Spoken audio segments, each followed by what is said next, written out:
past few videos, we've been learning about mainly trigonometric concepts, identities, and functions. The functions being sine of theta, cosine of theta, and tangent of theta. Alright, now I want to introduce some new ones, and if you're familiar with these three, these will be very, very simple. Alright, I'm introducing the cosecant of theta, the secant of theta, and the cotangent of theta. Now, what are these? These are just 1 over one of the trigonometric functions here. So cosecant of theta is going to be equal to 1 divided by the sine of that same theta. That's very simple.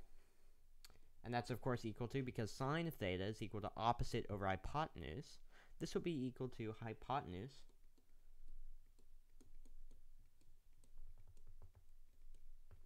over opposite, the ratio of the hypotenuse's length to the opposite length. And if this is unfamiliar, review the previous trig videos. Alright, secant of theta is just equal to, you guessed it, 1 over the cosine of theta, which is, of course, equal to the hypotenuse as a ratio to the adjacent side. Similarly, the cotangent of theta, and they're given these really weird names and notations, and cosecant is used for sine, it starts with a C, whereas secant is used for cosine, and starts with an S, and it's hard to remember, and I get mixed up sometimes. But this is correct, however odd it may be. Cotangent is equal to 1 divided by the tangent of theta. They're just reciprocals, which is equal to the adjacent length of our right triangle over our opposite length from an angle in this right triangle besides 90 degrees. Alright, now we're going to review, we're going to look at why these are actually useful.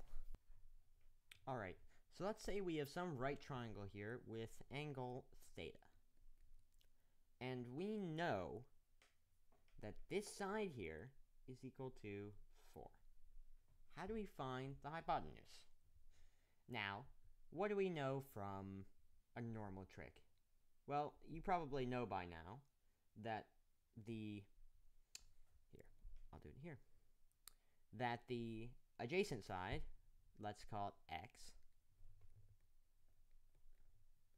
is going to be equal to the cosine of theta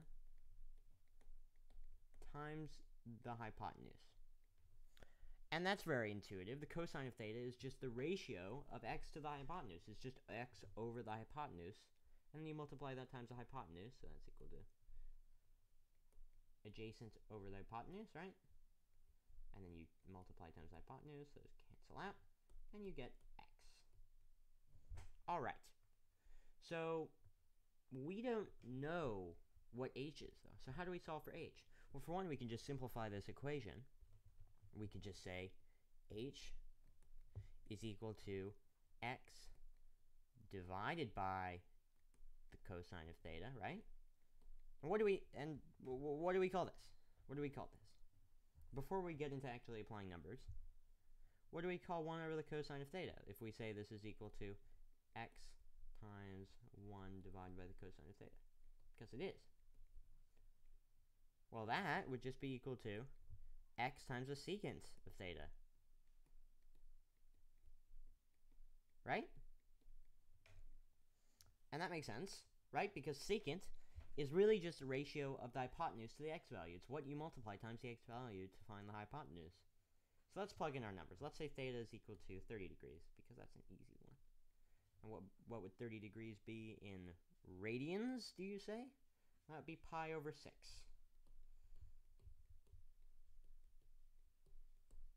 Right?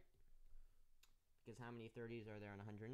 6, and 180 is pi radians, so that's a sixth of the pi radians, and that's pi over 6 radians. That's pretty simple. So let's plug those numbers in. X is equal to 4, so it's equal to 4 times the secant of 30. But what's this? What's the secant of 30? We haven't memorized that. We know the cosine of 30. We know that the cosine of 30 is equal to the square root of 3 over 2. So what's the secant? Well, that's 1 divided by this. It's a reciprocal. We flip the values.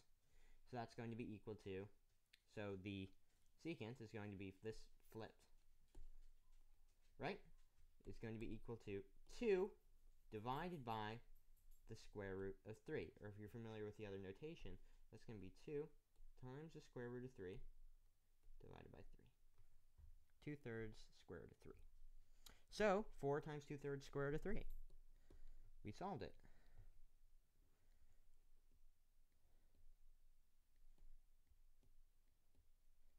All right, and that's going to be equal to 8 square root of 3 over 3, and that is our answer. All these really are just inverse versions of them. It's just 1 over sine, 1 over cosine, 1 over tangent. There's nothing special here. It's just, you know, adding extra notation to be able to make formulas to memorize more, when really you could just solve it like this. But it's important to know it will be used, and sometimes it may appear in some of our trigonometric identities. Thanks for watching.